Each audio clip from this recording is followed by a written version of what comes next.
They thought they stripped me of everything when HR slid that termination letter across the polished oak table. "Hand over all company property," the woman said flatly, her eyes avoiding mine. I smiled. I gave them the keys to the building. She thought it was compliance. I knew it was the beginning. An hour later my phone buzzed. The CEO's voice exploded through the speaker. "Why is there an effing eviction notice taped to my office door?" I didn't answer. I just let him scream. I met him 12 years ago. Back then he was just a sharp-dressed dreamer with too much charm and too little restraint. He shook my hand and promised we'd build something together, something that mattered. I believed him.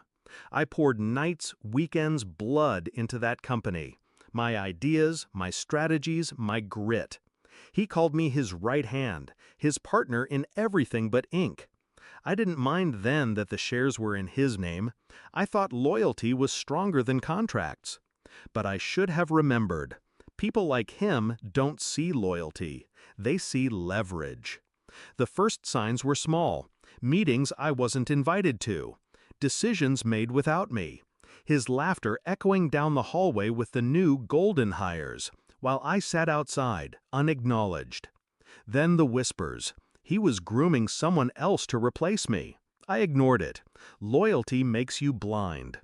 But blindness ended the day I opened that email chain. My name wasn't CC'd, but someone slipped it to me. It was him, my so-called partner, telling the board I'd outlived my usefulness.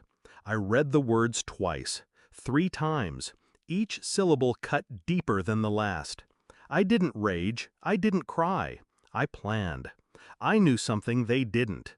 The building wasn't owned by the company. It was owned by me. Quietly, through a trust, through a name they never bothered to trace. I bought it years ago when the company was strapped for cash. He'd thanked me then, never realizing I hadn't donated the money, I'd secured the deed. For years, I let them believe they were the kings of that castle. I let them build their empire on land that wasn't theirs.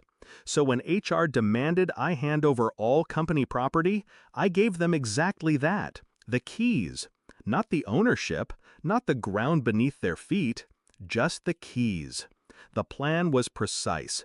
Step 1, terminate the lease, effective immediately. Step 2, call in the sheriff's office to serve the eviction notice. Step 3, sit back and wait for the panic to spread like wildfire through their polished glass walls. I didn't need to sabotage servers or steal clients. I simply pulled the floor out from under them. The CEO's second call came 30 minutes later. His tone had shifted. Less fire, more fear. "You can't do this," he hissed. "We'll fight it." "You'll lose," I said calmly. "Read the lease. Clause 12. Termination upon breach. You broke it months ago when you diverted funds for personal expenses." Silence. The kind that tells you a man has just realized the noose isn't around your neck, it's around his. I thought back to the countless nights I stayed in that office, lights burning past midnight. The projects I saved, the crises I solved, the loyalty I gave so freely, all dismissed with a cold email and a staged firing. And now here he was, cornered in the very building he thought he owned, facing down an eviction notice with my signature at the bottom. Poetic. By the end of the week, moving trucks crowded the parking lot. Executives carried out boxes under the watchful eyes of security. Employees whispered, confused, fearful, some secretly amused. The mighty empire, reduced to cardboard and sweat. I stood across the street, hands in my pockets, watching it unravel.